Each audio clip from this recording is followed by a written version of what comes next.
بسم اللہ والحمد للہ والصلاة والسلام علی رسول اللہ۔ میں تمام اہل ایمان سے کہنا چاہوں گا کہ رمضان میں سحری کا وقت ختم ہونے پر فجر کی اذان ہوتی ہے۔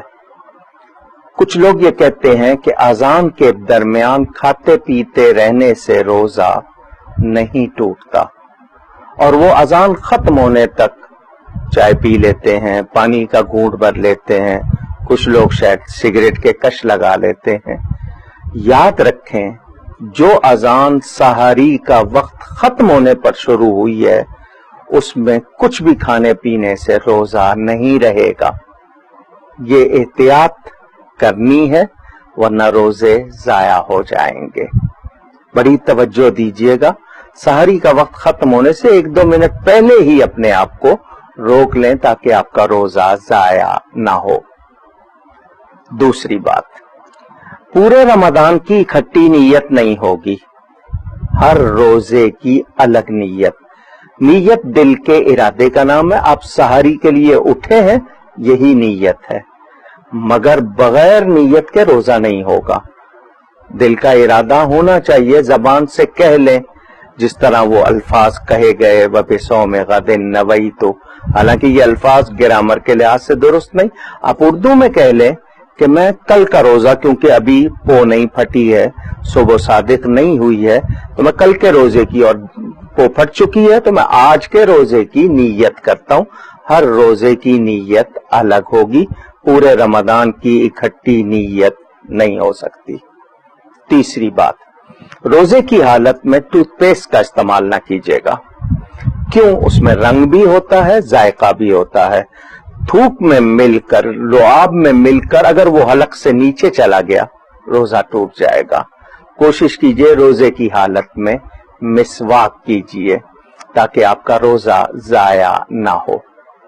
چوتھی بات، ہم لوگ روزے کی حالت میں اپنے آپ کو ڈرامہ دیکھنے، فلم دیکھنے، کوئی گیم کھیلنے میں لگا لیتے ہیں، ٹائم پاس کرنے میں۔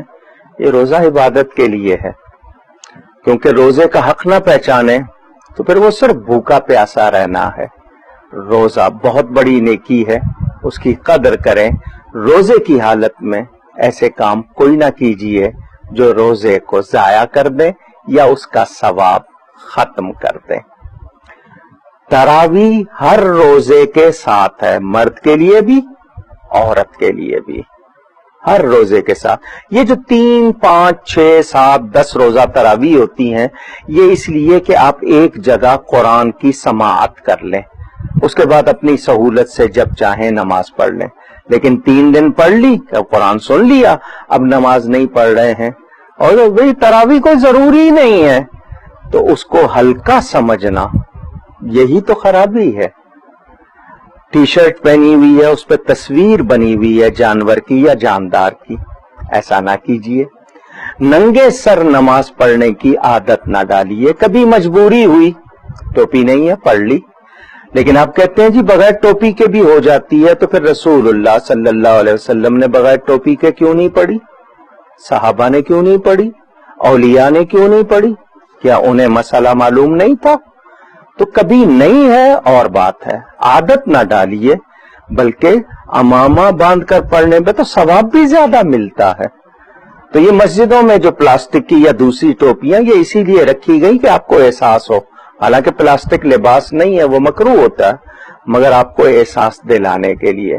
تو کوشش کریں مسجد میں جائیں ایسا لباس پہن کر جس کو پہن کر آپ یہ احساس کریں کہ میں اللہ کی بارگاہ میں پیش ہو رہا ہوں۔ مسجدوں کے تقدس کا خیال رکھیں، مسجدوں کو آباد کریں۔ یہ کچھ ضروری باتیں آپ کے لیے بتائیں تاکہ آپ کو یاد رہیں اور آپ اپنا روزہ ضائع نہ کریں۔